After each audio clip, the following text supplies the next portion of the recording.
जितने भी यहाँ मेरे से बड़े विराजमान हैं उनको दो, हम सफर उम्र साथियों को जय माता जी। आज केसरिया महापंचायत 2 अप्रैल 2023 को जो होने जा रही है उसको लेकर के आज हम आपके बीच यहाँ उपस्थित हैं। पोस्टर विमोचन करवाने के लिए आज आपके बीच में आए हैं। आप लोगों से आग्रह है कि आपको शीघ्र अनुमता है 2 अप्रैल 2023 को केसरिया महापंचायत जो प्रोग्राम रखा गया है उसके अंदर आप लोग पहुंच करके इस आयोजन को आप लोगों को सफल बनाना है। अभी मेरे से प्रो विक्सा ने, कुशल भाई ने आपको बताया, परसों जो विकास अधिकारियों की जो वीडियो पंचायत समिति में लगते हैं उनकी लिस्ट आई, वो 150 तक थी, 148, 142। मतलब पहली बार इतने एक भर्ती के अंदर इतने चयनित राजपूतों की लिस्ट देख करके छाती और भी चौड़ी हो गई। हम लोगों ने जो सवर्ण समाज के लिए जो लड़ाई लड़ी थी उसमें हम कामयाब रहे। जो EWS 10% मिला है उसके अंदर यहाँ की राजस्थान की सरकार, गहलोत सरकार ने जमीन मकान प्लाट की शर्त हटा करके और 8 लाख रुपए क्राइटेरिया तय कर दिया। जो 8 लाख रुपए से कम आय वाला है वो सवर्ण आर्थिक पिछड़ा होगा। तो उसके अंदर आज बहुत बड़ा बेनिफिट मिल रहा है। और मैं तो आप लोगों से आग्रह करना चाहता हूं, मेरे युवा भाइयों से आग्रह करना चाहता हूं कि पढ़ाई में ज्यादा से ज्यादा ध्यान दे करके पढ़ लिख करके आप लोग कामयाब हो। आप लोगों की लड़ाई लड़ने के लिए हम लोग रहेंगे। एक आपको मैं बता दूं कि राजपूत समाज को, चाहे कोई राजनीतिक पार्टी हो, चाहे ये फिल्मों के भान हो, हमेशा राजपूत समाज को नीचा दिखाने का काम करते हैं। किसी भी राजनेता को वोट लेने होते हैं, राजपूत समाज को गाली दे करके वो लोग वोट बटोरते थे। फिल्मों में ब्राह्मण, बढ़िया, राजपूत तीनों को टारगेट करके पिक्चर बनाई जाती थी। राजपूत को सामंतवादी, गुंडा, बदमाश दिखाया जाता पिक्चर के अंदर। बनिए को दुकान के अंदर, गोदाम के अंदर बहन बेटियों से छेड़खानी करते हुए, ब्राह्मण को मंदिर के अंदर छेड़खानी करते हुए दिखाया जाता था। हम लोगों ने आप लोगों का साथ और सहयोग लेकर के इन फिल्मी भांडों को भी मुंह की खानी पड़ी। और जो सुशांत राजपूत मर्डर केस हुआ था उसमें आज तक जांच जारी है। मैं बता दूं आपको कि पूरी फिल्म इंडस्ट्री हिल चुकी है। अपन ने कह दिया अब किसी भी राजपूत को आप गुंडा, बदमाश या ब्राह्मण बनिए को खिलाफ ऐसी नीचता दिखाओगे तो बख्शे नहीं जाओगे। हम ये कहते हैं कि सवर्ण आर्थिक पिछड़े गरीब थे। कोई जाति में जाति देख करके गरीबी आती है क्या कि ये ब्राह्मण है इसमें गरीब नहीं है, ये राजपूत है इसमें कोई गरीब नहीं है, ये बढ़िया है इसमें कोई गरीब नहीं है। गरीबी जाति देख करके नहीं आती।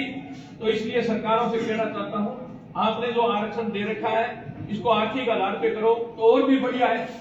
हम ये चाहते हैं कि आप इस देश को आजाद हुए 72 साल हो गए, पर 78% ये सुखदेव सिंह गोगामेडी के आंकड़े नहीं है, 78% आज भी SC ST के लोग आरक्षण से वंचित हैं।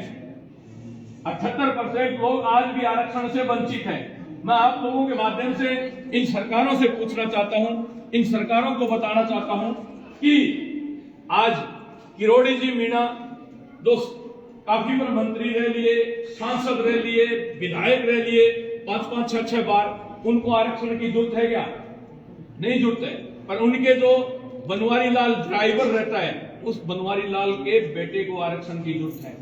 तो मैं ये कहना चाहता हूं, एक बार जिसको आरक्षण मिल गया वो उसी को बार बार आरक्षण का फायदा मिल रहा है। 72 साल में 78% SC ST के भाई जिन तक आज तक आरक्षण नहीं पहुंचा। तो इसका कारण क्या है? जिसको मिल गया उसी कोई वो लोग फायदा ले रहे हैं। आज IAS का बेटा है उसको आरक्षण की जरूरत है क्या? वही वो ले रहे। एक गांव के अंदर से 10-10 IAS हुए। मैं कह रहा हूं 20-20 लगो, पर आपको आरक्षण का फायदा मिल गया, उसके बाद आप क्यों ले रहे हो दूसरे? तो और भाई हैं उनको भी आरक्षण का फायदा मिलना चाहिए। तो मैं सरकारों से भी कहना चाहता हूं कि आम उस गरीब तक पहुंचे और ये शिक्षा है, इसको भरी करके गरीबों को शिक्षित करोगे तो ही तो नौकरी पाएंगे, तो ही तो आरक्षण का लाभ ले पाएंगे। आप तो गेहूं फ्री कर दो, तेल फ्री कर दो, राशन फ्री कर दो, ये फ्री कर दो, वो कर दो। मैं ये कहता हूं सबसे पहले इस देश के अंदर, इस प्रदेश के अंदर शिक्षा फ्री होनी चाहिए।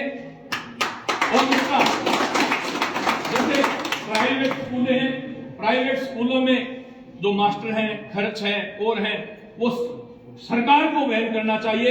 ये बोर्ड गठित करते हो, उन प्राइवेट स्कूलों का पूरा खर्च सरकार को अपनी तरफ से वहन करना चाहिए। और जब युवा शिक्षित होगा, ये देश आगे बढ़ेगा, और इस देश आगे बढ़ेगा तो ये देश विश्व गुरु भी बनेगा। तो मैं आप लोगों से यही कहना चाहता हूं, 2 अप्रैल केसरी महापंचायत जो होने जा रही है, उसमें आप लोग चढ़ बढ़ करके भाग ले। और सबसे हाथ जोड़ करके विनती यही है, संगठन कोई भी हो सकता है, एक एक समाज के अंदर, अकेले राजपूतों में कोई संगठन ये नहीं है कि 1000, 2000, 5000 है। सभी समाजों के अंदर अपने अपने हिसाब से संगठन बने हुए हैं। पर जब बात आती है आन बान शान की, तो मैं तो ये हमेशा बोलता हूँ, आज भी बोल रहा हूँ कि एक केसरिया ध्वज होना चाहिए और एक दरी, मतलब एक जाजम होनी चाहिए, और उस पर बैठने वाले हम लोग होने चाहिए, ताकि समाज में ये संगठित होकर के लड़ेगा तो बड़ी सी बड़ी ताकत है, वो भी आपकी बात मानेगी और मानने पर मजबूर होना पड़ेगा। आज हम इस राजस्थान के अंदर करीब 1,35,00,000 से ऊपर है, और ये सरकारें अपने को 90 से ऊपर निकाल ही नहीं दी। 1,35,00,000 से ऊपर है। अभी नए आंकड़े आएंगे, उसमें तो शायद 1.5 करोड़ भी क्षत्रिय राजस्थान के अंदर हो जाए, पर ये सरकार 81-90 से ऊपर ही नहीं निकलती। तो मैं आप लोगों से आग्रह करना चाहता हूं कि संगठित रह करके और इन ताकतों का मुकाबला करना पड़ेगा। आप किसी भी पार्टी में हो, कोई आपत्ति नहीं। आप किसी भी भाई के साथ राजनीति कर रहे हो, कोई आपत्ति नहीं।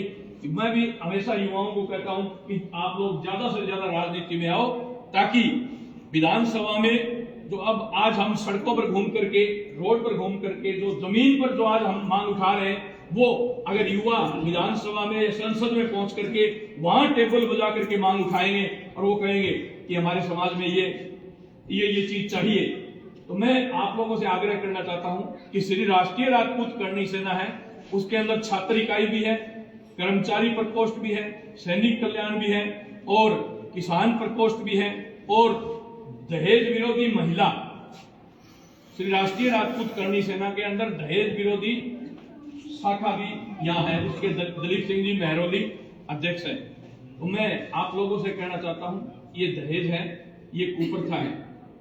दहेज देने वाला राजपूत, लेने वाला राजपूत, खास तौर से इसके अंदर हमारी जाति साहब, बाबू साहब, काकी साहब की मांग होती है कि बाकी देखो जी, एक गाड़ी आई है, 11 लाख रुपया टिक्को आए है, दोनों हाथों गेणों आए है, पाजेब भी आई है।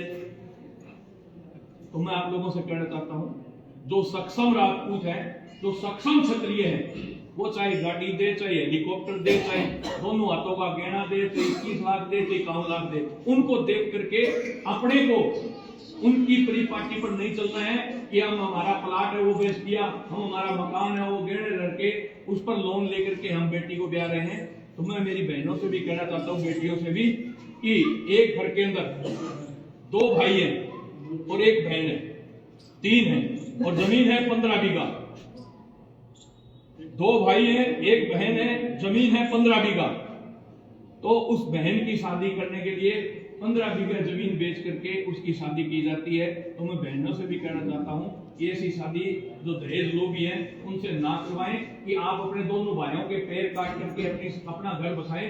ऐसा घर आप लोगों को नहीं बसाना है, क्योंकि राजपूत कोई तो देने वाला, राजपूत ही लेने वाला। तो मैं तो ये कहता हूँ, जो सक्षम है वो दें या लें, पर उनको देख करके हम मध्यम वर्ग के जो हैं वो उनकी बराबरी ना करें, कर्ज ना लेकर के शादी ना करें।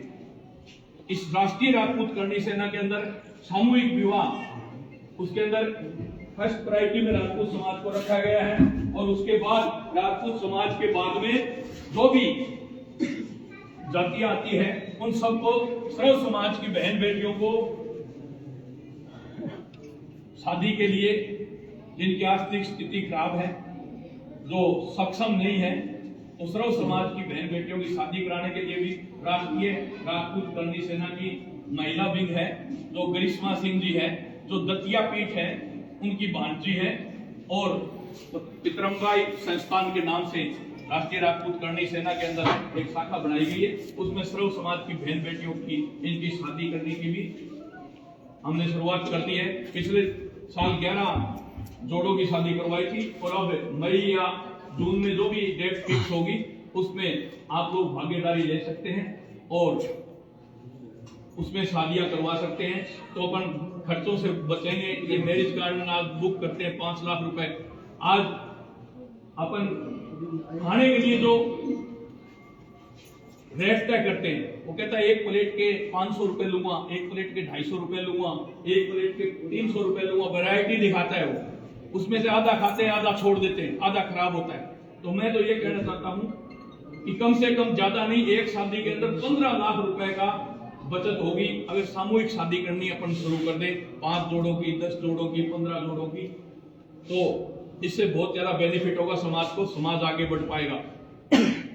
इसके साथ साथ आज कंपटीशन का जमाना है, तो कोचिंग आप शिक्षित हो गए, उसके बाद आपको बैंकिंग लाइन में जाना है, आरएस की तैयारी करनी है, आपको आईएएस की तैयारी करनी है, आईपीएस की तैयारी करनी है। ये 2-3 डिपार्टमेंट तो थोड़े ऊंचे लेवल के हैं, अभी इनको तो हमने नहीं लिया, पर जैसे बैंकिंग लाइन की है, शिक्षा की है, आईटी साइड की है, वो निःशुल्क कोचिंग श्री राष्ट्रीय राजपूत करनी सेना कराएगी पूरे भारत के अंदर। उनके भी आज कोचिंग करने के लिए जाते हैं तो 15 से 20 हजार रुपए महीने के उन युवाओं के लगते हैं। तो वो कोचिंग का भी काम जल्दी शुरू हो जाएगा। वो कोचिंग सेंटर बनना शुरू हो गया है जयपुर के अंदर, और यहीं से पूरे भारत के अंदर उसका चला करके युवाओं को कोचिंग देने का भी काम श्री राष्ट्रीय राजपूत करनी सेना करेगी। तो आप लोगों से आग्रह है कि आप लोग सबको साथ लेकर के चले, कोई ऊंच नीच ना करे, कोई छुआछूत ना करे। अगर ऊंच नीच और छुआछूत होती तो गोगाजी चौहान, जो गोगाजी महाराज हैं गोगामेड़ी के अंदर मेन, वैसे तो गांव के अंदर हर गांव में छोटी छोटी गोगामेड़ी बनी हुई होती है, पर जहां मैं रहता हूं वहां गोगामेड़ी मेन है, जहां घोड़े के समीप जमीन पाड़ करके उन्होंने समाधि ली थी औरंगजेब से लड़ते लड़ते, गायों को बचाते बचाते गोगाजी महाराज ने। तो गोगाजी महाराज के जब भी अपन माथा टेकने के लिए जाते हैं तो वहां वीर रतन सिंह वाल्मीकि की पूजा साथ होती है, और बज्जू कोतवाल की गोगाजी के थान में पूजा साथ होती है। राम सफीर बाबा के जाते हम, हरजी बाटी, डालीबाई, इनकी पूजा साथ होती है। महाराणा प्रताप जी तो रहते ही इन्हीं के अंदर, खाना पीना करना सब। तो ये आप लोगों को राजनीति में कमजोर करने के लिए ये प्रकंडे अपनाए गए थे। काफी 2-4-5 जिले ऐसे हैं जहां क्या करते हैं, करने धरने को कुछ है नहीं, 2 आदमी आके उनके आंगले लगा देते हैं 4 युवाओं के, और उनके शादी हो रही है, जाकर के घोड़ी से नीचे उतार देते हैं। कौन सी बहादुरी है? कौन सी बहादुरी का काम कर रहे हो? आज बात आप घोड़ी की करते हो, उनके पास तो करोड़ करोड़ की गाड़ी है, और आपके सामने से फर्र से जाती है रेत उड़ाते हुए। घोड़ी तो 30,000 की आती है। तो मैं आप लोगों से आग्रह करना चाहता हूं, अब लोकतंत्र प्रजातंत्र है, उसके हिसाब से जियो, पर इसके लिए संगठित होना जरूरी है।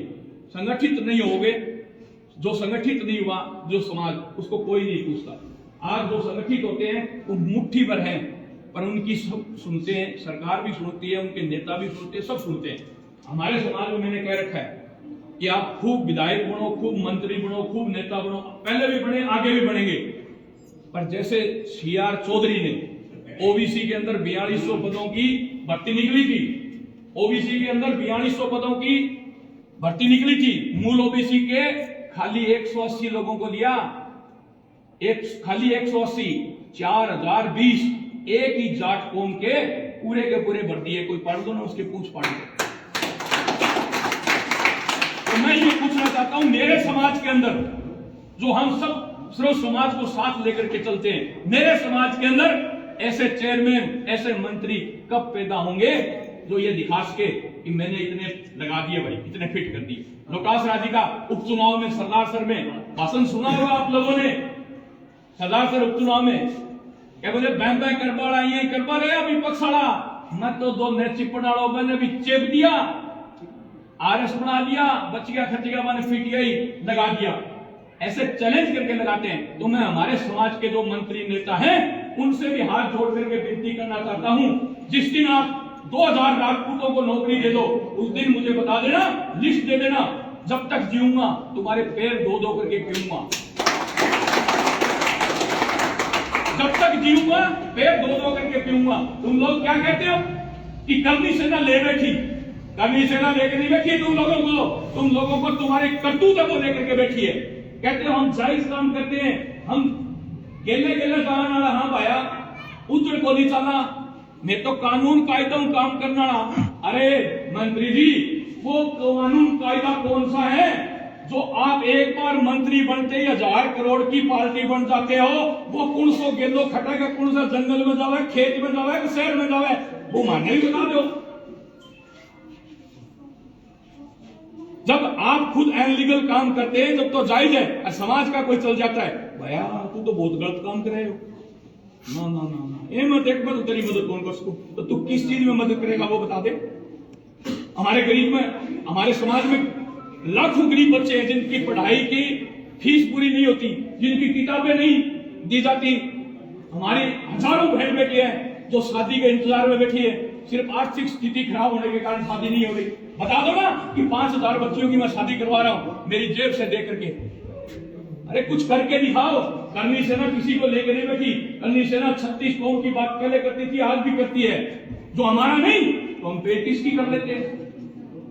तो मैं तो एक ही बात कहना चाहता हूं कि सबको साथ लेकर के पहले भी राजपूत चले हैं और आगे भी चले।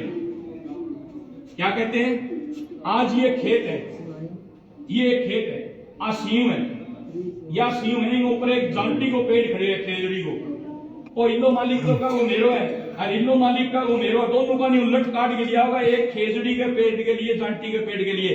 अरे राजपूत तो वो हुए जो 500 बीघा 200 बीघा डोली के रूप में ब्राह्मण समाज को और स्वामियों को आज भी जमीनें पड़ी है दान में दी इनको। तुम 2 फुट जगह दे करके तो बताओ, दान करके तो बताओ। और कहते राजपूतों ने गरीबों को लूट लिया, मार लिया, पीट लिया, जुत्ती सर पर रखवाते थे, वो करते थे।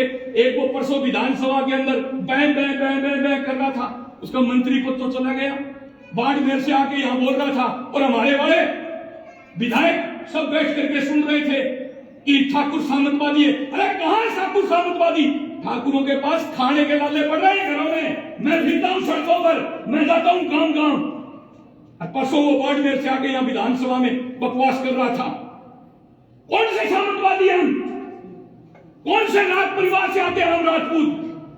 कौन सी रियासत थी हमारे पास?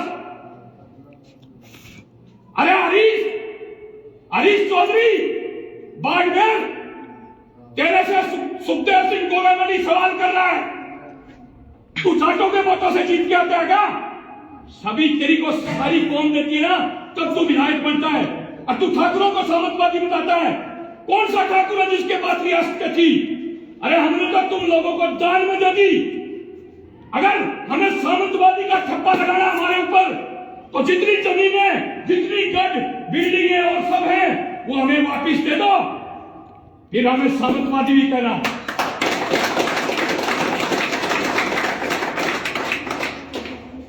एक भी विधायक, एक भी मंत्री उस हरीश चौधरी को विधानसभा के अंदर बोल करके जवाब नहीं दे सका। क्यों? कौन से हरीश चौधरी को हमारे पूर्वजों ने जुत्ती सर पर उठाई थी? अरे हम तो सबके लिए लड़े, मंदिर की बात आई तो भी लड़े, गाय की बात आई तो भी लड़े, भैंस बेटी की बात आई तो भी लड़े। पता नहीं क्या हो गया इस राजनीति को, घूम लगे इन राजनेताओं को, राजपूतों को नीचा दिखाने के लिए, वोट बटोरने के लिए। अरे तुम लोग मूल ओबीसी को खा गए, लुहार, सुनार, यादव, स्वामी, कुम्हार रो रहे आज जब से तुम इस ओबीसी आरक्षण के अंदर आए हो। पूरी मूल ओबीसी को खा गए, फिर भी तुम नहीं भागे, और तुम संसद और विधानसभा के अंदर बैठ कर कैसी बात करता है, और वहां एक भी नेता नहीं बोलते हम नेता नहीं है, पर नेता बनाने वाली जनता है। इस बात को याद रखना। राजपूत समाज हमेशा सबको साथ लेकर के चलता है। आप लोग गंगा सिंह, महाराज गंगा सिंह जी का नाम क्यों नहीं लेते? किसान किसान करते हो। राजस्थान के अंदर अगर किसान सदृढ़ है और मजबूत है तो महाराजा गंगा सिंह जी की देन है। अंग्रेजों के टाइम में पंजाब से ढक करके पानी ले आए थे कि कोई एक लोटा पानी ना भर ले नहर में से, और आज उसका भी नाम तुमने चेंज करके इंदिरा कैनाल कर दिया। अरे वो गंग कैनाल थी और गंगा सिंह जी लेकर के आए थे उसको। विधानसभा में बोल जाते हैं और वहां नेता टेबल खड़काते हैं। हम टेबल खड़काने वालों में से नहीं है, खुद को ही खड़का देते हैं। इस बात को याद रखना। वही हमारे समाज के ऊपर उंगली उठाएगा, हमारी कौम को टारगेट करेगा, उसको सीधा टारगेट करेंगे। इस बात को याद रखना मेरे देश के लोगों। हम किसी से चला करके कहीं भी कोई भी पंगा नहीं लेते, पर जहां लेते हैं उसको पूर्ण रूप से पूरा नहीं हो तब तक लड़ाई लड़ते हैं। इस बात को याद रखना। काली माता मंदिर के और माता रोड था, उसको चेंज करना था। वहां का चेयरमैन आप लोगों ने देखा होगा, उसके स्क्रू टाइट कर दिए। मैंने एक दिन में माफी भी मांग ली। आज भंवर सिंह भाटी जा करके वहां धरना भी खत्म करा दिया और लिखित में दिया है कि आवड़ माता रोड ही रहेगा। भामाशा है तो और बहुत जगह पड़ी है, वहां पैसे लगवा करके नाम चेंज करवा लो। करणी माता के नाम से जो बनी हुई चीजें उनका नाम चेंज नहीं करने देंगे। कान खोल करके तो आज आप लोगों के बीच में आया, थोड़ा ज्यादा ही बोल गया, तबीयत भी डाउन चल रही है, क्योंकि परसों वाली जो विधानसभा में हरीश चौधरी बोला था, आप लोग भी सुनना, उसकी करतूत देखना क्या क्या बोल रहे हैं। तो रहा नहीं गया, इसलिए थोड़ी सी बातें आप लोगों के सामने रखी। अब पहले हमारी काकी साहब बाबू साहब माताएं हैं, वो पोस्टर विमोचन करेगी। उसके बाद आप लोग, क्योंकि रात होने के बाद अंधेरा भी हो रहा है, तो पहले माताओं बहनों से पोस्टर विमोचन हो जाए, फिर आप लोग और हम मिलकर करेंगे। जय मां भवानी, जय राजपूताना।